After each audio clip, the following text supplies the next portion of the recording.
Со ноќна трка стартува 7-то издание на атлетскиот викенд Охрид трчат, пријавени рекорден број учесници.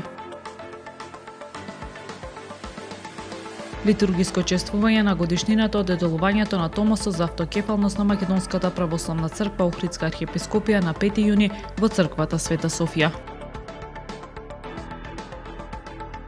По извршениот увид на студенчешко блато, Државниот инспекторат за животна средина достави барање до општина Охрид да постапи согласно законите за градење и управување со отпад.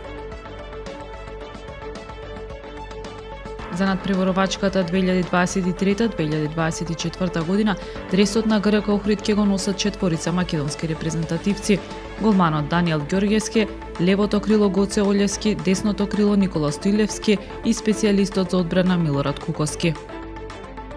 Времето утре предпладне сончево, попладне со услови за дожд и температура до 22 степени. Следевте една минута вести на Охрид Нјуз.